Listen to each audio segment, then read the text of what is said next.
Welcome to Dance Games Daily, where I talk about dance games every weekday. Not going to be looking at YouTube comments today. The only thing I have is a shout out to FabZab for being my biggest fan. Today we're going to look at Quick Attack. This is in the 9s and it's also no Z mod. We might end up looking at this chart twice. I already just tried to record this video only trying to get everything I wanted to say in the video done in one run through. And it wasn't enough. So look at this chart. Most important thing to know, in my opinion, is that there is a speed up, but it only happens in one place. So the first half of the song is in 128, and you should stay in that frame of mind the whole time. Okay. Right now, you should never be expecting the BPM to change. It only happens in one place. So really just treat the first half as its own song. It's almost like two songs or two charts connected together by this speed up. Like here, there's no speed up. It might feel that way, but it's not there. So just keep jamming out. Nothing's changing. Stay focused on that quarter note. So, some tricky rhythms here. But the nice thing is that it lines up a lot with the kick drums and with the snares. Like I said, this is still 128 and it's staying there, so just keep with it. On these long holds here, we're still 128.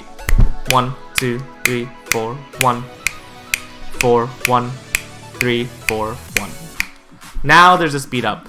My advice for this is, the way I do it is I look at the judgments, I line up my footsteps hitting the pad against the sounds of the claps that are coming in the song.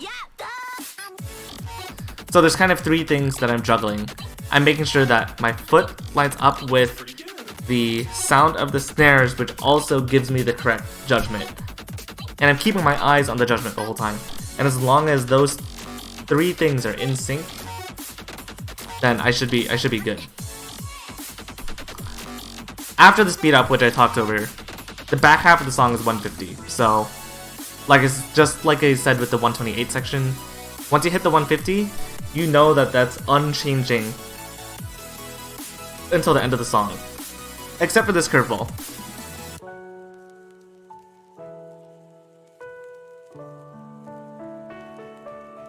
Which honestly, don't ask me for help how to hit that, because I can't do it either. Alright, let's look at it again. I just have a few more things to say, and then I can go to bed. Will there ever be a day that I record an ECFA daily video before 11 PM? The world will never know.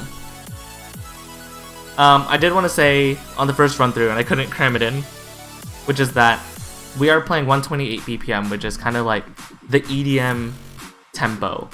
And there's a lot of very pronounced kicks and a lot of pronounced snares. So you should always use those as a reference point for just grooving and making sure that you're lined up with the music at all times. Because even though there's other rhythms going on here, there's always a quarter note being hit. 1, 2, 3, ka.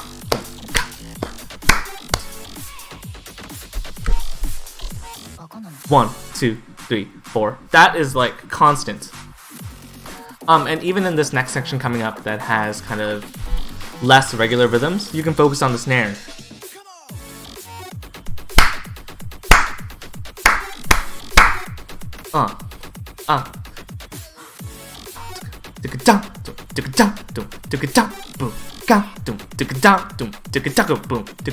Boom. You can see now, like, those quarter notes line up with the snares.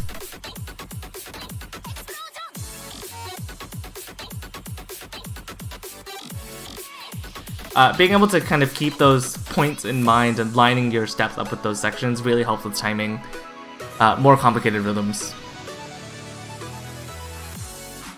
Here again, like I said, my strategy is for just looking at the judgments, lining up the sound of the song with my beat. Other people may approach that differently, but that's how I look at it. This section does have mines. but they're pretty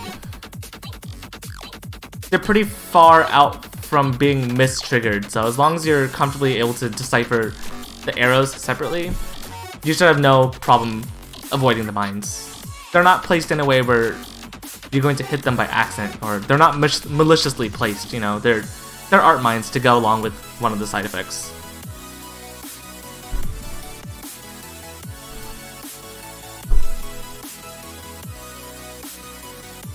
As far as timing this last section goes, the